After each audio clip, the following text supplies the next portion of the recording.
702. You're listening to the best of The Money Show. The Money Show.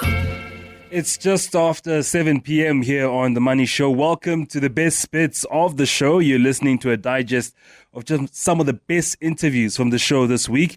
If you'd like to hear more, go to our website or your favorite podcast app and search for The Money Show. Give us a rating, preferably a good one, and share with your colleagues and friends. That's always our message, and you should listen to it. Go to your app and just give us a proper rating.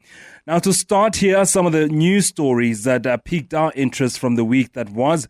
The National Energy Regulator of South Africa, NERSA, has suspended a senior staff member and ordered an independent audit after confessing to a 54 billion rand catastrophic error or big boo-boo in its calculations of Eskom's revenue requirements used to set tariff hikes. So if you're wondering why your 100 rand note doesn't get you much electricity units these days, well, at least you know the answer.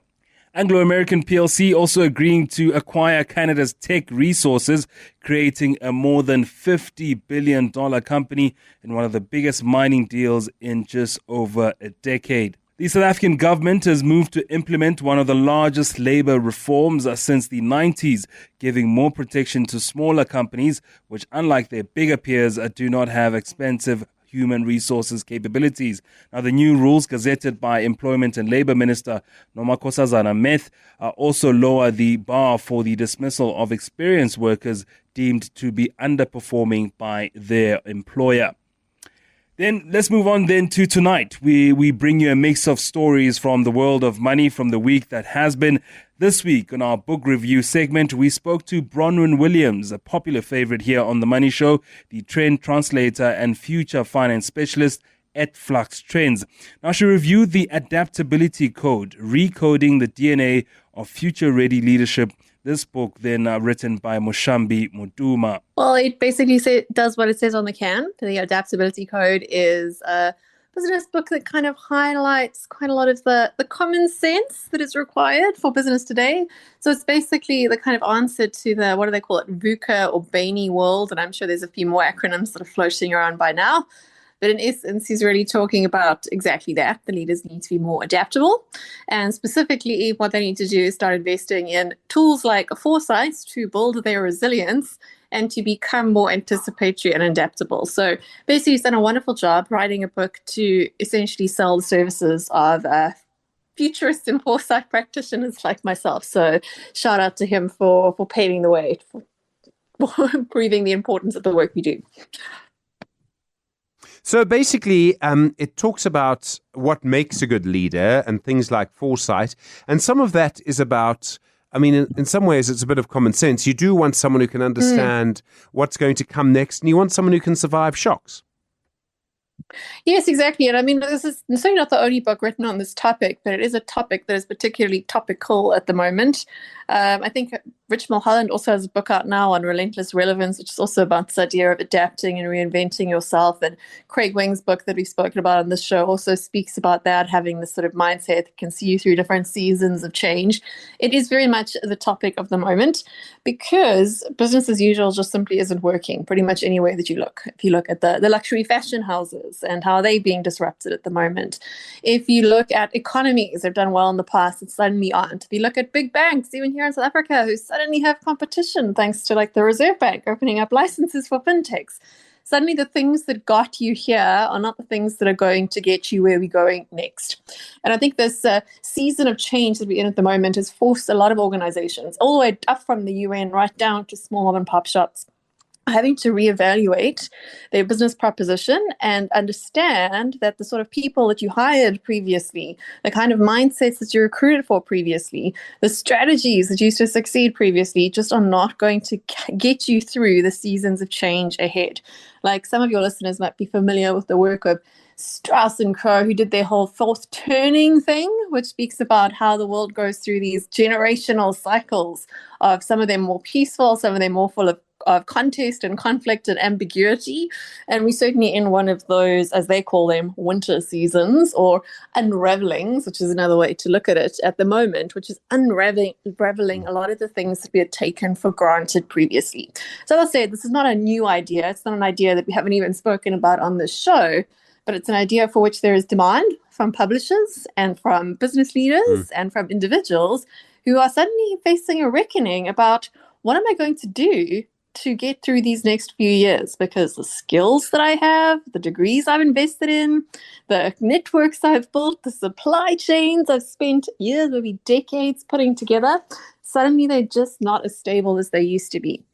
So if it used to be the sorts of people that you recruited for in your graduate programs and the sort of CEOs that you promoted into those positions came from fields like accounting. But a little bird has told me that some of our biggest recruiters, particularly the banks in this country, are now no longer recruiting CAs into their graduate programs next year. They're going to be recruiting more engineers and people who can code and program because they're looking for that different mindset. And that's why books like this are so topical at the moment. It's a season of change. I noticed that one of the elements that they look for in a leader is curiosity. I find that very interesting. I mean, I'm sort of on a bit of a curiosity kick at the moment. I blame Ted Lasso. But curiosity is something that you need to actually have. You need to be curious about what is going to happen next and how to do it. It needs to be something you actually actively think about for fun. Yes, exactly. I mean, this is one of the core tenets of foresight too. The foundation of the field is noticing things, and you don't notice things unless you're looking for things, and you're less likely to look for things unless you are curious. So curiosity is one of those things that's suitable for the current context, but it wasn't something that was exactly rewarded in corporate hierarchies not so long ago, right? I mean, it wasn't the greatest strategic career move to stick your hand up and ask questions or to challenge leadership, but now it's becoming an essential skill.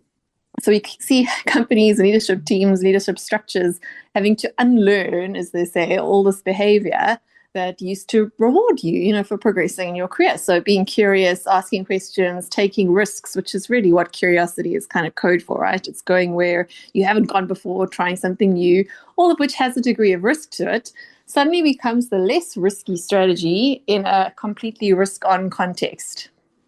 And the other one was care. And I mean, I know there's a lot that's sort of spoken about this, but I do think care is something that people you are leading respond to. Yes, absolutely. Care is one of those things we see popping up in all sorts of places at the moment. And actually, Carmen Murray, the lady who put me onto this particular book, is organizing an event. She runs a leadership forum called the Conscious Leaders. That's all about female leadership empowerment. And her core tenets are foresight intelligence and, empathetic intelligence and all these different types of intelligence, but both empathy and foresight fall very much within the work that she's doing with corporates and individuals and entrepreneurs.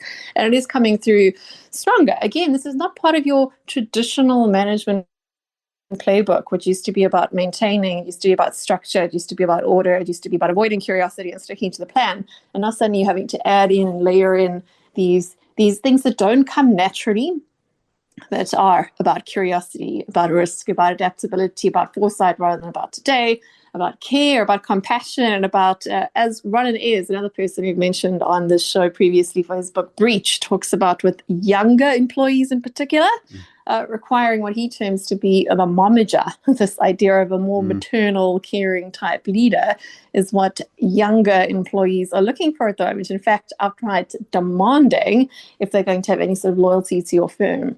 That was Bronwyn Williams, a trend translator and future finance specialist at Flux Trends, who joined us for this week's book review. She explored the adaptability code, recoding the DNA of future-ready leadership, written by Moshambi Mutuma. 702. The best of the Money Show from this week. Now, in a recent edition of Shapeshifter, we featured Zwelakhe Mnguni, Chief Investment Officer and co-founder of Benguela Global Fund Managers. Mnguni shared his inspiring journey from growing up in a squatter camp in Sebokeng, south of Johannesburg, to working as a security guard for 4 years to fund his education. Now, despite the odds, he pursued his dreams and now oversees around 7.2 billion rand in assets under management at Benguela. Let's take a listen. So I grew up in Sebokeng in an informal settlement, and during the riots, my parents sent us to the Free State to go to school. I think that was 1986 during Black Power, because it got too rowdy in the township, and schooling was very difficult. And we spent a lot of time running away from police or throwing stones at police. And my dad didn't like that at all, so he took us to the Free State. And we got into a little farm school near Grootes. And we actually, and that was because no other school wanted to take us, because it was already April, if I'm not mistaken. It was just after Easter. So that element was actually quite significant in changing my fortune when I compared to the guys that remained behind. And I think from there, it was just schooling, getting to matric, but I didn't have money to go study further. And when I saw that situation, I mean, I discussed with my parents to say, I probably need to try and find a job to try and just save up to pay up for my studies. But then when I did the numbers, I realized I wouldn't be able to get a job that can give me 1 year's fees. So I started working. Actually, my first job was digging trenches to pipe water. And I took that money and put it into training at a security academy. And after 3 months was done at the security academy, and I got my first job as a security guard. And that was then all about discipline from there. I had to be disciplined to ensure that every month I saved money. And I had a lady at a bank in Swanepoel Park, at a red branded bank. And I started with 50 Rand. That was my first saving. And I had to take care of my parents, also take care of my siblings with the balance, but I started saving 50 Rand. So that savings journey went on, and every time I got an increase, I saved that money until I got to about 60,000 Rand in savings. And I went to register at what was called RAW at the time, and I studied a BCTA there, so I started yeah. Okay, I've got lots to ask you about this section. I do just want to go back just a little bit, and I'm sorry to interrupt you, Zwelakhe, because it's such a fascinating story. You had picked up immense drive by this point. Your father, I think, was a truck driver. You know, the time having to, I presume, leave your family to be in the Free State. This idea that you could do all of that, and I realized the country was changing, and that was obviously a very important part of what was happening. But you clearly had immense discipline, and you must have had confidence, and you must have known by then that you could be good with numbers. Where do you think all of that came from? Look, I think I was fortunate when we got to the Free State. I mean, there were two teachers that took care of us. So there were four of us. And the two teachers, they instilled a lot of confidence in me in terms of my abilities. And I mean, I was in standard 4. I don't know what it's called today. And I happened to be used as a speaker at a school event for a farewell of a teacher, and I had to write a speech and do it. And that was actually quite a significant thing for me, because there were other kids who were in higher grades and they didn't get given that opportunity. I was given that opportunity. So it was a great honor, but it also instilled a lot of confidence in me. Then the second thing was there was a teacher who took a lot of time on me on math, and we would debate like we were friends. And that teacher also had a significant impact in my life. So there are two things. I don't think, I mean, anybody who went to school with me at the time would tell you that I was top of class in every class that I attended, from sub A to matric. I was top of class.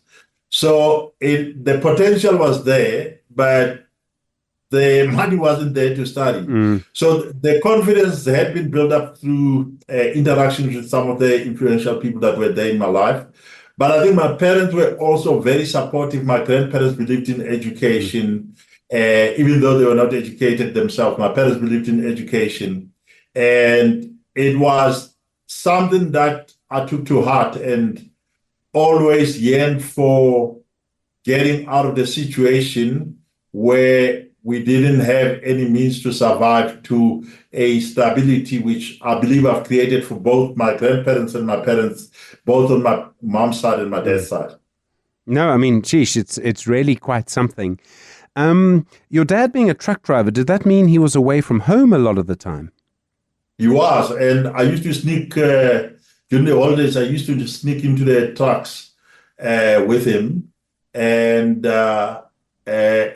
travel around the country. So I had a very good picture about South Africa from a very young age. But also, he was a gambler, and sometimes he'd gamble the money away, and that kind of also influenced me, because we'd come back, let's say if I was with him on the trucks, we'd come back home, and then we'd come home to a drama, and mom is like upset and all those things. So one of the things that I took out of that is that, my dad would try and bet, and my mom would be disciplined. She'd say, okay, I'd allocate X amount to the betting and then nothing else.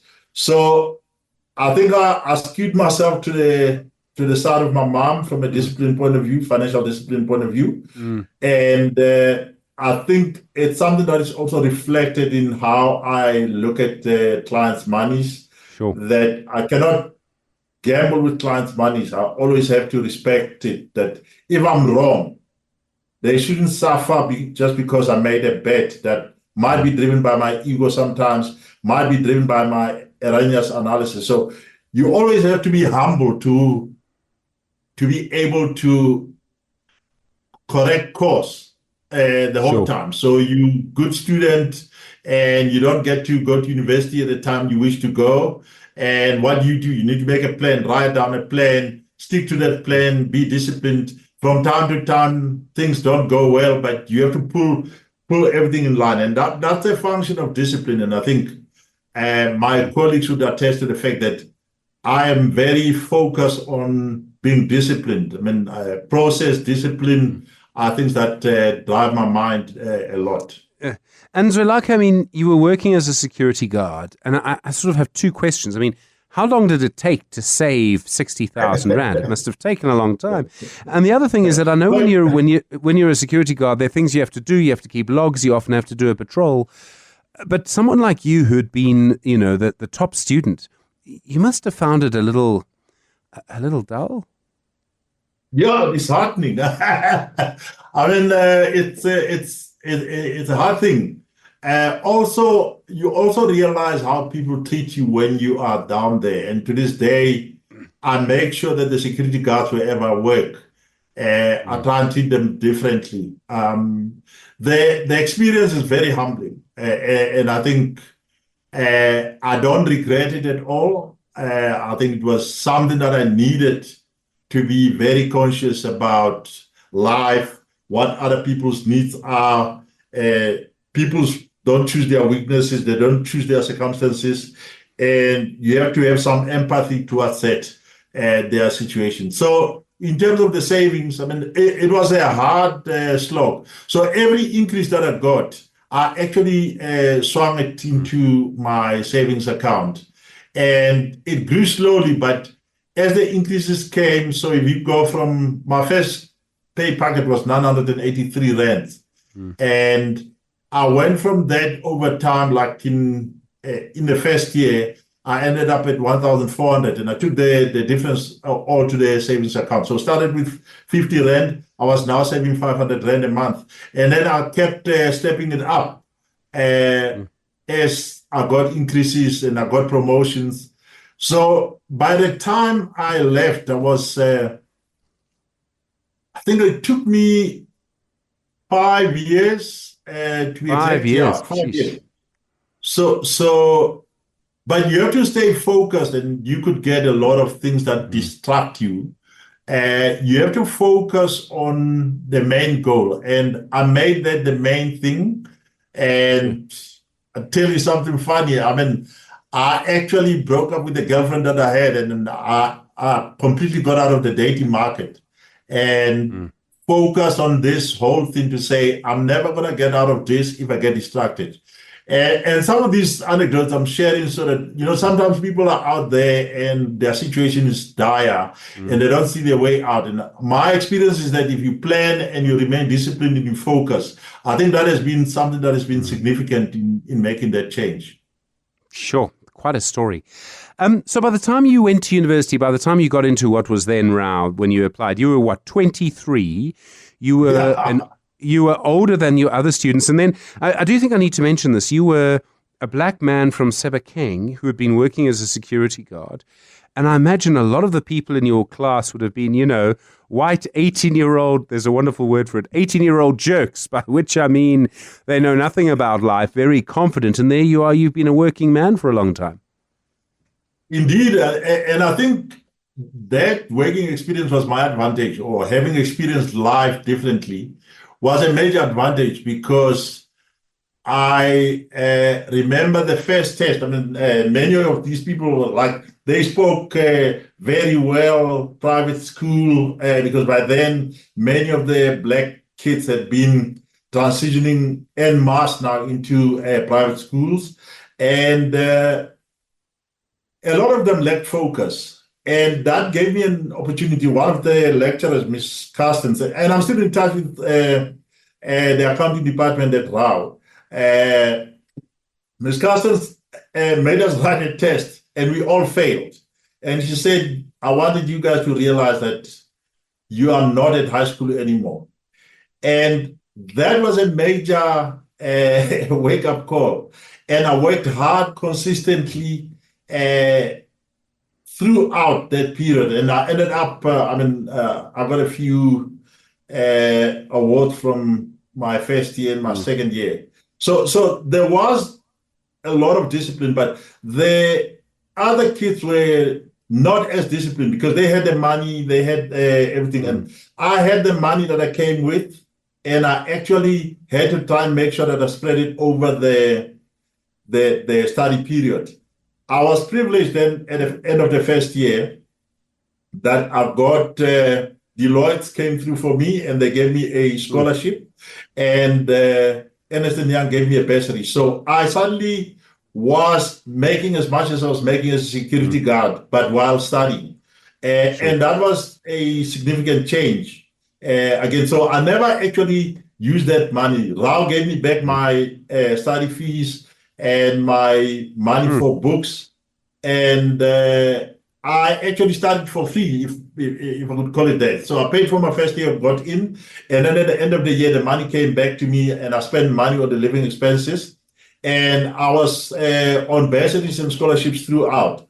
And that was, again, a privilege that to this day I'm grateful to my lecturers at RAU, Professor Ben Marks and Professor Dani Kutsia. Those guys were amazing, Prof. Hendrik. And they made a big difference in my life. Sure. So it's a story of discipline, but also being aware of the privilege that you have. So I could have come in, now I have money, and I could have said, I'm making the same money as when I was a security guard, and therefore I could live up a little bit. But the discipline, I just remained focused to say, I need to get out of this. And by the end of it, I was very privileged again to be taken into a program that was called Inroads, which was an internship. And I was hosted by Katie's. Okay. And Katie basically took me there. And that was my start of the career in financial services. Zwelakhe, your first sort of job in financial services, we've only got a few minutes left, I'm afraid, at Katie's Asset Management. I mean, that must have been so important. Was amazing. The most amazing experience and the most loving environment that I ever worked in. They really took care of us like we are their own kids. And it kind of opened my mind to what is possible in financial services. And by the time I left them to go join Allan Gray, and I got their blessings to go to Allan Gray, again, hired by the late Simon Marais. Again, what a great privilege I had to worked for him and worked for Stephen Mildenhall, worked with people like Duncan Artis, Ian Little, Delphine Govender. It was a huge privilege there as well that, you get developed and you build skill. And I think by the time I was at Allan Gray, I started questioning myself to say, okay, our generation has been handed over liberation or political liberation, but what is it that we are doing for the next generation? And the kind of ideas around maybe one might have a asset manager started emerging there. And it was in the honors class with my friend who's now in Germany, Carl Gevers, that we discussed that we'll start an asset manager once we've got enough experience. So I was at Allan Gray, was doing articles. And we worked, and then I worked at Stanley, but then I worked at Mergence. And then I think in 2013, we said the time is right now, we need to start an asset manager. And the key thing was that there were lots of foreign fund managers that were coming into South Africa, taking South African assets, managing them from London, from New York. And a lot of times they were creating jobs in those regions. They were doing CSI in those regions. They were paying taxes in those regions. And we as South Africans were losing out. And one of the things that I said we need to try and resolve was to resolve that situation. You have to do a beneficiation, local beneficiation of global investment management skills. I had the privilege of managing a global science and tech fund at Stanley and managing other funds at Mergence. But I think that was the mission, and we set out to build a global investment firm that is transformed and that can give opportunities to as many people as it could. In terms of the local skills development. So we've trained a lot of people in terms of internships, in terms of graduate program, but we've also given a lot of opportunities. We've got about 18 people today in the business. Sure. And we've made good progress. We've got over 6 billion in assets under management. So there has been progress towards the goal, but I still believe that we've got our best days lie ahead, and we have to work even harder to get there. That was Zwelakhe Mnguni, Chief Investment Officer and co-founder of Benguela Global Fund Managers, sharing his remarkable journey from Sebokeng to overseeing billions in assets in the country. His story was a powerful reminder of resilience, determination, and the impact of staying true to one's vision. The best of the Money Show on 702. 702. On this week's Personal Finance, we spoke to Warren Ingram, financial advisor and co-founder of Galileo Capital, about the importance of National Wills Week and why having a valid will is essential for protecting your loved ones and ensuring your wishes are respected. It's one of those things where when I do a talk to an audience and I ask people by a show of hands to put up their hands if they've got a will, it's usually about half the audience, and that audience might well include lots of people who are parents, and for me that's always astonishing. That parents, I mean, obviously there'll be an element of illiteracy or ignorance about the need for a will, but for people who know about wills and are parents, it's this is the public service announcement. Guess what? You really, really, really need a will. I think there might be two things that come with this conversation. The one is I think a lot of people think, well, I have nothing really to fight over, so it doesn't matter. And the second is I don't want to talk about dying. And actually, both of those things aren't really true. You have to talk about dying, and actually most people do have something that people will fight over if you don't sort it out beforehand. Yeah. So let's talk about the dying thing. It's true. It's a psychological phenomenon. We don't want to think about it, and we don't we don't think about our mortality all the time. I hope we don't. We're too busy with the business of living. But it is the one thing we all have in common. One day we're all not going to be here, and so we've had so many unfortunate examples for all of us that, if you just keep thinking about the pandemic and all the accidents that happen all around us, it's going to happen. And there is a decent chance that it happens in a way that you have no time to plan and no time to prepare. So let's kind of just for a little while think that it's one thing we can have, and put in place, and then hopefully it's not required for many decades to come. But maybe to your point around people who say, well, hang on, I don't have stuff, it doesn't matter. The thing is, when you've got anything, any possession, and you're over the age of 16 or 18, and you die without a will, what's happening is that the mess gets left behind. So someone has to kind of close your accounts. Nowadays we have social media accounts, and you might have bank accounts, and all of that stuff requires paperwork, and it requires someone to have the authority to approach banks or the big institutions to say, unfortunately, this person has died. And if you've not given anyone that power and that authority to do that, all that happens is you just leave behind a mess. And can you imagine trying to explain, for example, to SABC about your TV license that actually, I'm sorry, that person's not alive anymore. Those are tough things to deal with. So you do need a will, even if you don't have tens or hundreds or millions in assets.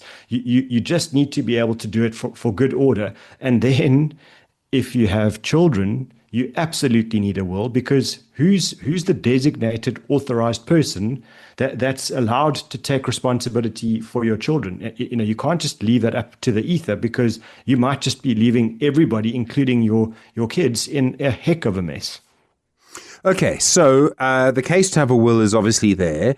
The primary function, I suppose, about a will is that it distributes your possessions according to what you want after you've left us. Yeah.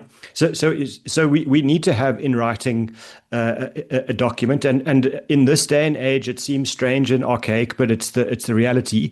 It needs to be a physical document, and it needs to be in writing and signed, and quite a few little legal requirements. But it's there to tell the world what should happen to your possessions, to your stuff, in the event of your death.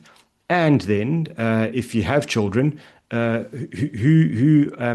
looks after your children. There are a couple of other important things as well, but the primary thing is, this is what happens, and on my death, this is what needs to happen with my stuff. Secondly, this is what happens with my children, and then who is the person, and the lawyers love jargon, so this is a piece of jargon. Who's the executor of the estate, and that's the person who gets legal responsibility to do the things on behalf of you, because you're dead. So they in effect become the person that will wind up your estate and sign up all the documents that are required and give all the instructions as if you were still alive. So it's very important in a document like this that those kinds of things are covered, and that you take responsibility for kind of just getting this done.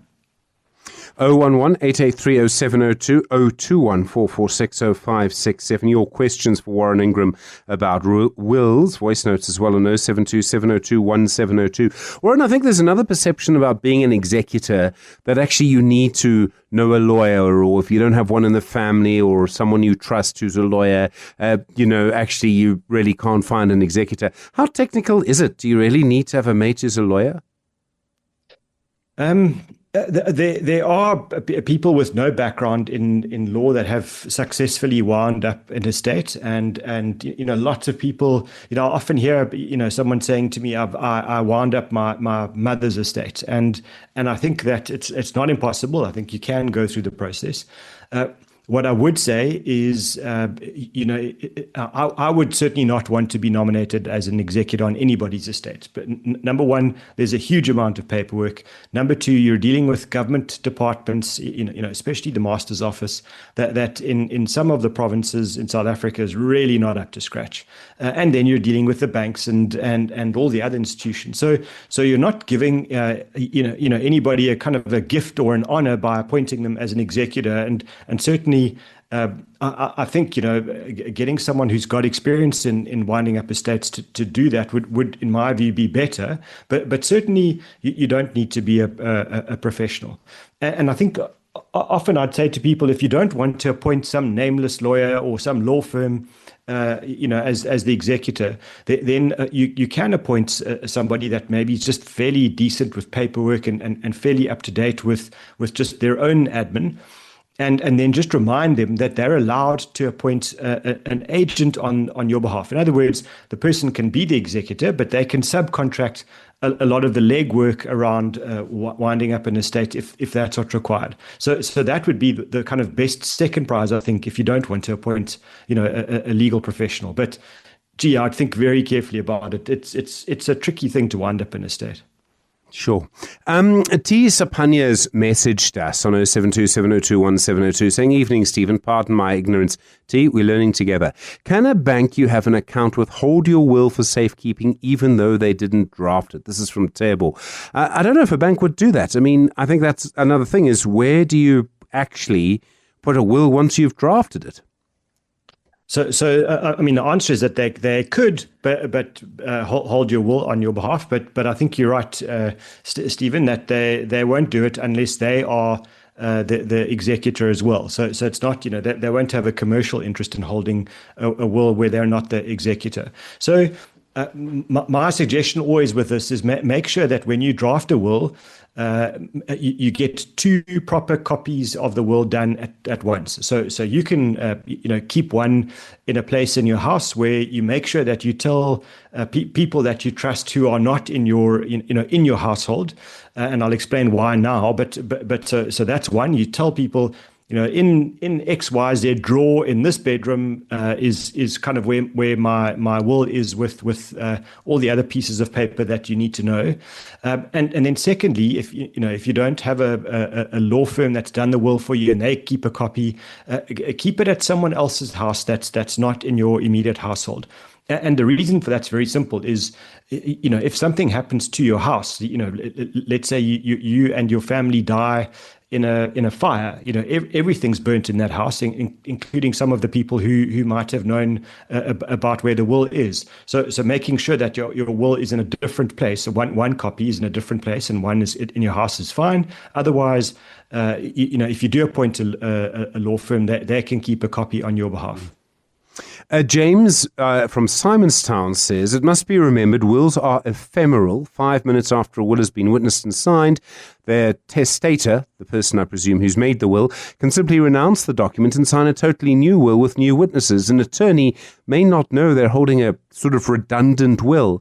I mean, this is the stuff of American and now Mexican soap operas and telenovelas. But James is right. Legally, I mean, I could write a will now and tear it all up, or not even tear it all up, and then just go home and write another one. It's a good point, and I'm not sure if that's a critique or not, but to me that's a benefit because life does change, and certainly people that you appointed as beneficiaries, so people who you want to leave some money to, if their lives change or they're not around anymore and you want to update your will, one of the things that you write in a will is this is the kind of current valid will, and all previous wills are now null and void, and so. He's 100% right. But the thing I like about this flexibility is that it's not a contract where, if you've got a will stored with a company in Joburg and you move to Durban, you don't have to notify that company. You can just simply draft a new will and make sure that, that this is the new and current one. So I think it is quite flexible, but the point is right. There could be, 5 or 6 copies of your wills if you haven't, torn them up and had them shredded and told the people that, that previous law firms or whatever that they could be around. But the most recent one, the one that's most current in terms of date, will be the one that will then be your valid will. Okay. Before we move on, and there are quite a few questions coming in, but I do need to do this. What happens if you die without a will?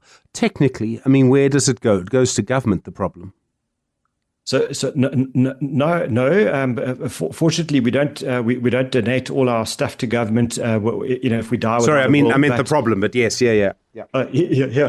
So there is a law it's called the Intestate Succession Act, and it governs what will happen. But just very kind of summarily, it will be up to a bunch of government officials and then executors appointed by them to determine how your possessions are going to be transferred to your beneficiaries.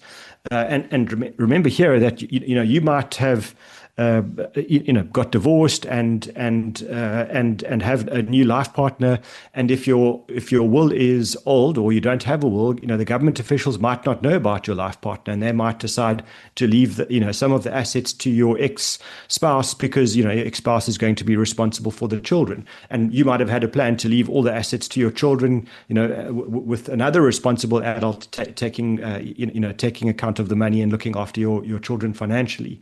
So you can end up in a situation where your possessions get allocated to people that you wouldn't have wanted to benefit, and potentially that your children end up being looked after by someone that you certainly wouldn't have wanted to take responsibility.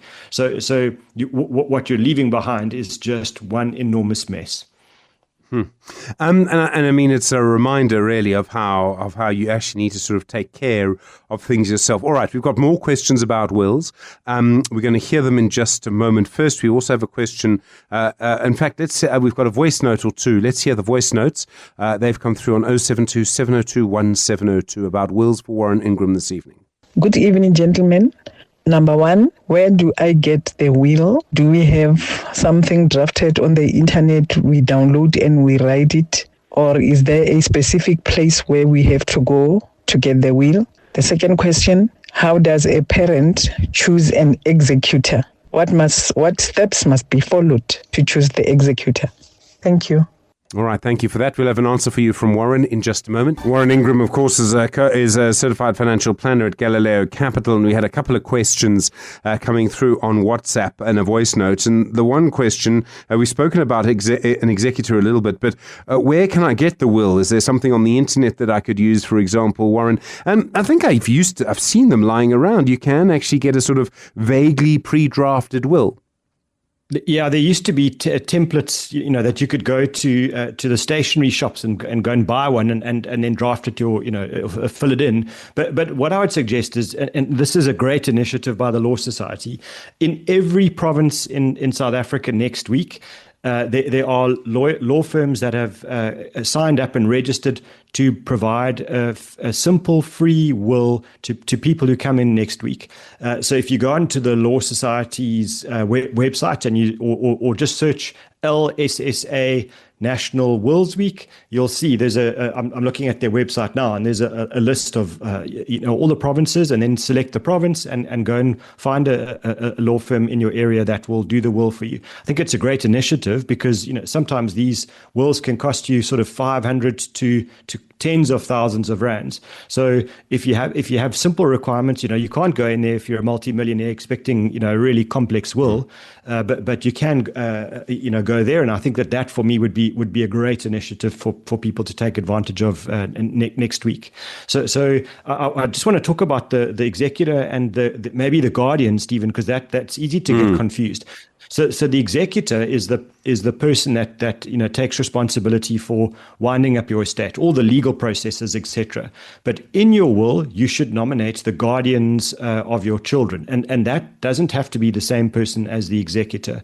So the guardians, you might say, I'm happy for my sibling, one of my siblings, to take responsibility, or for a very good friend or somebody. But what you should do in your will is name them, and identify them, and then don't let them find out, just on the reading of the will that they are now responsible. So for me, that would be the ideal. But they don't have to be the same person. The guardians of your children and the executive of your estate can certainly be two separate people entirely. That was Warren Ingram, financial advisor and co-founder of Galileo Capital, speaking to us about the importance of National Wills Week. 702.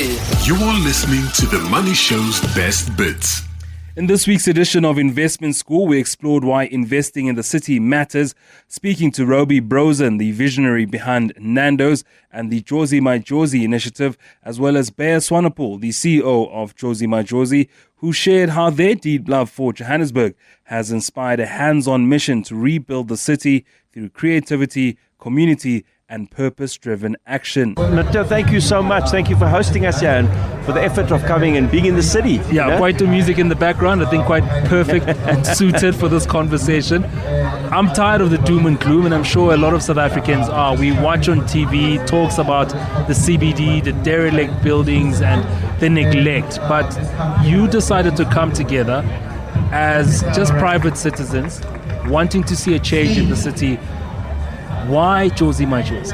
I think the catalyst really was the space, 44 Main and 45 Main and then a city, because we want to regenerate the city from the space. And Anglo-American moved out to Rosebank and they wanted to reinvent the space, and so they contacted Wits Business School, and I'm on the board of Wits Business School, and they wanted Wits to move in, and we put a challenge to Anglo. We said, why should Wits move in here when the city's broken, the city's derelict? You Anglo, you built the city, you have to fix the city. And Anglo, and Anglo looked us in the eye and they said, well, you how are you going to do that? And I said, well, you can't do it by throwing money at the problem. That's not the solution. You have to do it from the inside out. It's the people, the invisible people, that have really kept the city alive and have kept the city going. And so we really need to do it from here, from 44 Main. And would you trust us? And so Anglo trusted us. We said you need Grype Plek, which is really, you need a brand, and we need to create a brand. So Melusi Mhlungu is our creative director, an incredible Spoke man. To him earlier. Yeah, but then Bia Swanepoel was she's an Anglo. She was at Anglo, and Anglo seconded her to Jozi My Jozi. I think she drew the short straw from Anglo's point of view. Trusted one of their own, right? I won the gold pot. Just Joburg born, but lives in Pretoria. And Anglo said, you know what? Come, let's put Bia in command and control and see what happens. And she's been beyond exceptional working with the city, and Bia can tell you, it has really been exceptional for me personally. Just interacting with the city that I love, and doing it from a place of 44 Main, which built the city, but to do it now, to reinvent the city from here in a different way, where the crazies are going to wake the nation. This is about creativity and about young, youthful energy, about job creation, but done in a different way. And it's going to take a bit of time. It's not something we're going to do instant overnight, but it's going to be deep and proper and fun. Bea, you're the CEO of Jozi My Jozi at a time where a lot of big business, a lot of people see Johannesburg CBD in a very negative way. Like you guys say, you are the crazies that decided to form a force, to come back and change things around. Tell us about Jozi My Jozi and the day-to-day work they do to try and change the CBD. Well, we're trying to make a real difference for the residents of Johannesburg, really bringing hope and pride back. I think if you bring dignity back to the people that live in the city and you just show them what little steps are necessary, sometimes it's just some basic things that you need to put in place and the world will change. Sometimes it's just fixing a sidewalk, sometimes it's putting solar lights in there, sometimes it's just engaging with communities to understand what is it that they need. So we spend a lot of our time understanding what is required from the people who live here. We're doing this from the inside out. I think Robbie has mentioned that. And that is really listening to what are the needs of the people, and then speaking and collecting and super connecting with the private sector as well as the public sector to say, how can we make this happen for the people? As soon as you put something down that they really need and that they believe in, that is where the ownership comes in, and then it is sustainable and people start looking after the infrastructure. I'm sure between the two of you, you've made a lot of calls, called in a few favors. How tough has it been? Plenty. My friends are avoiding me. They shouldn't. The little black book between Robbie and me. Calling those investors, pitching to them to, have a re-look at this part of the city that we've all, turned the other cheek to. We just think the work is too much. But you have taken a block by block, approach to say we can fix it, switch by switch, light by light, and make sure that it regains the sparkle that we know it for. Who are those people that have responded to the call as the crazies were on the phone? Wow, it is most of the private sector in the inner city. We started with the people we felt most comfortable with and the bigger corporates. So we went to Standard Bank, FNB, we went to Nedbank, Absa. They have been absolutely incredible in supporting us.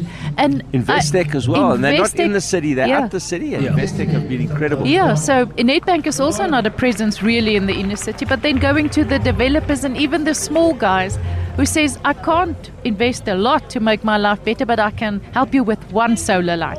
And that is where the magic lies. It's just people coming forward. We've not had one engagement or conversation where they said, no, we're not going to help you, sorry. People just think it's an impossible task. They don't know where to get involved. So when you actually explain to people, you can put a light in, or you can do some. You small play your things. little part. Yeah. A small part. It is just about. It's about that. Yeah. So it's not about just the whole. You can't eat the elephant. Small bites. It's baby steps, and that's where that's for where the magic is like. The most frustrating thing when you try and get big business or other people to invest in an idea is the many no's and the shut doors and the friends that don't answer your phone anymore. So what's kept you going? What are those initiatives that you've seen and thought, geez, Rob, geez, Bear, that is what we're here for? Look, we have cried at each other now and again because, you're working obviously with the city. It's been, challenging but exciting at the same time. I mean, they've been, we've had a few mayors that have come and gone, and but there's been good city managers, and so we managed to fix potholes and do certain things.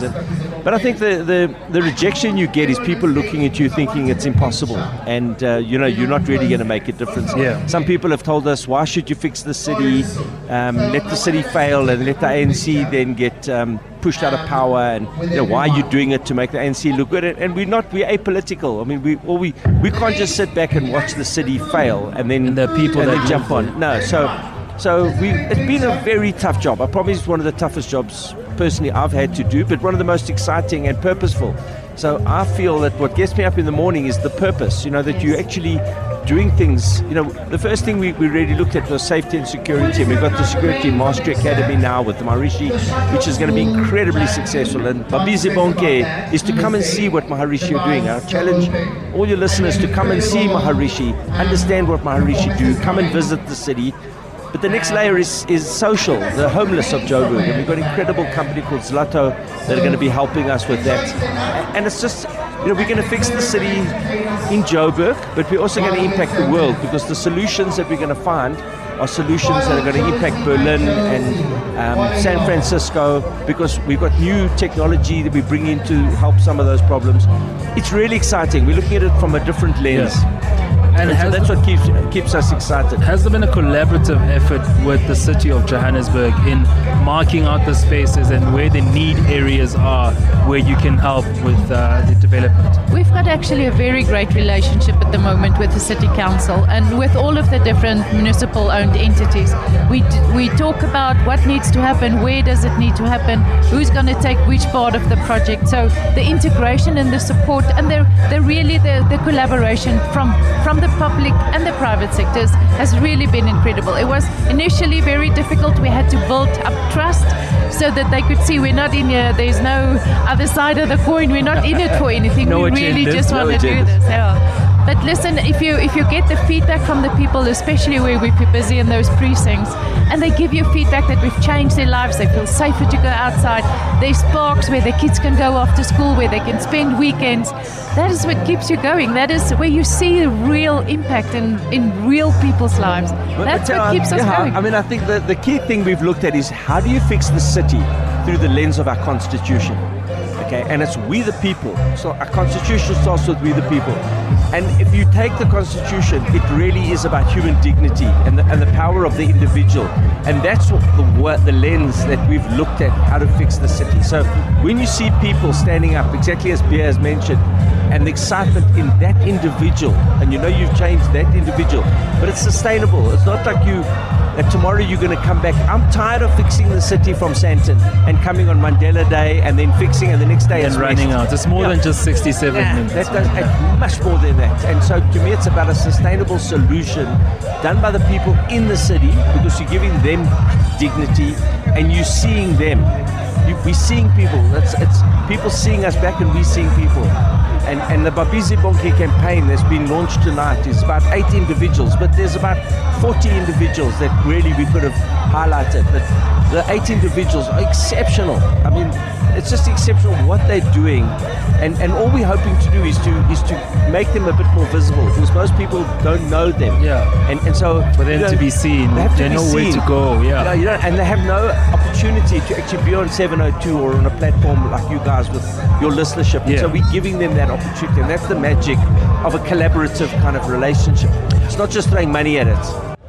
Welcome back to The Money Show, chilling here with the crazies, as they call themselves, the CEO of Jozi My Jozi, Beya Swanepoel, and Robbie Brozin, the founder of Nando's and the visionary behind Jozi My Jozi. Let's talk about raising capital then for a reimagined Johannesburg CBD. How do you pitch that? Where are the opportunities for those who still want to invest and play a part? Look, I think it's going to be a tough job, that.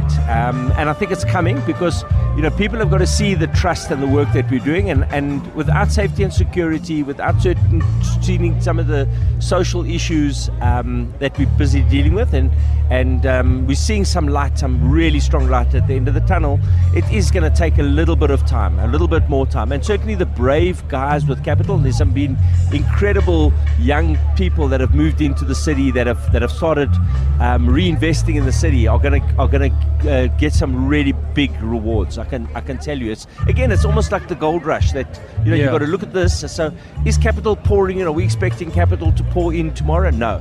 Okay, actually we don't even want it to pour in tomorrow. We want to do it very gently. We want to do it that it's sustainable, organically, because Joburg is going to be built for the people of Joburg. It's not going to be built for the people of Sandton. We're not regentrifying the city of Joburg. We're going to make the city of Joburg, we hope to make the city of Joburg livable with dignity for the people that are working, living in Joburg, or working maybe in Sandton, living in Soweto, but decide to actually come and live in the city to save a taxi ride, for example. And so you're not going to come back to Studderfits here with your granny and your white gloves. That's not going to happen. You're going to get the Johannesburg CBD with more character. With more character, 100%. It's going to be character. There's going to be some music coming back. It's going to be the place to want to go to, but it's because you live there and you could work there. But it's for the people of Joburg. It's not for the people of Sandton, Beya, the conversation we've had with the both of you tonight on The Money Show, I've heard both of you talk about the people. How important is it to have sustainable programs that focus on the people, uplift the people, train the people, and make sure they can stand on their own and protect their city from the derelict that we've seen in the past years?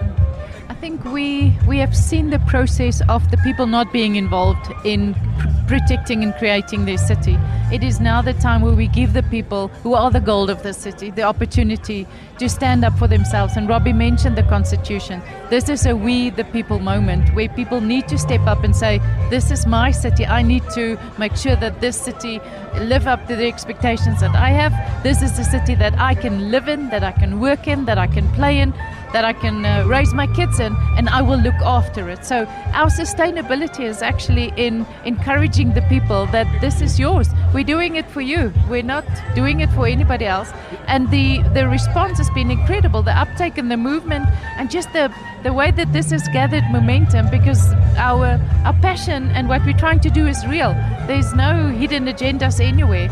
And that has been the absolute magic in this. The Maharishi is that incredible, it's a free university. The Security Mastery Academy is creating students that are going to get automatic jobs in the safety and security industry. So completely sustainable. But while they're doing their 3 years, they're protecting the city. And so, it's an incredibly sustainable, beautiful model that's been developed by Jozi My Jozi and the Maharishi Institute. And so it's unique. I don't think there's anything in the world that's come out of that, where the students, after 3 years, and in that 3-year period, are patrolling the city.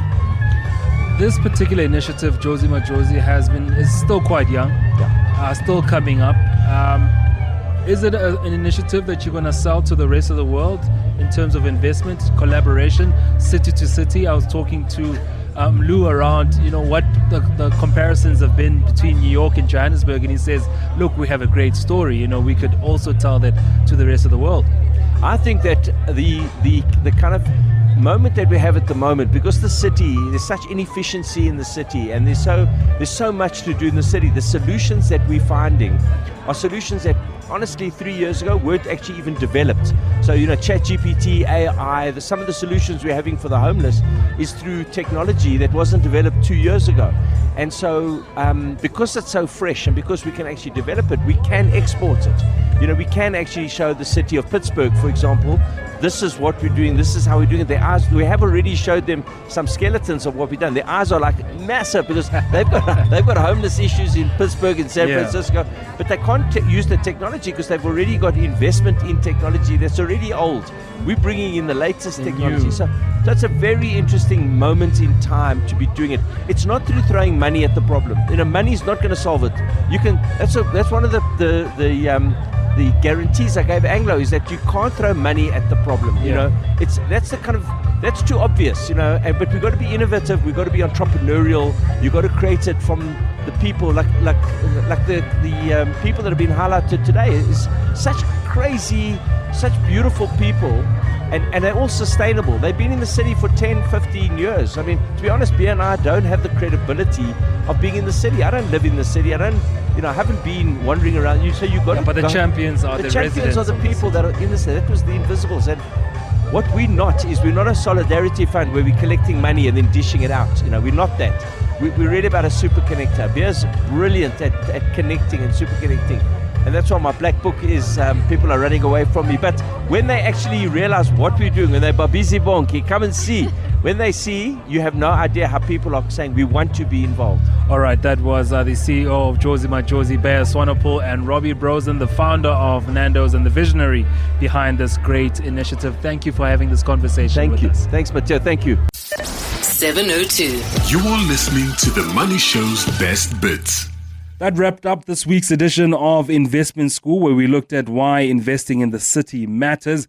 Robbie Brozin and Bea Swanepoel reflecting on their journey with Jozi My Jozi and how their passion for Johannesburg has driven a powerful movement to revive the city through creativity, engagement, community, and purpose-led initiatives. You've been listening to the best bits of The Money Show, a digest of just some of the best interviews from the show this week. If you'd like to hear more, go to our website or your favorite podcast app and search for The Money Show.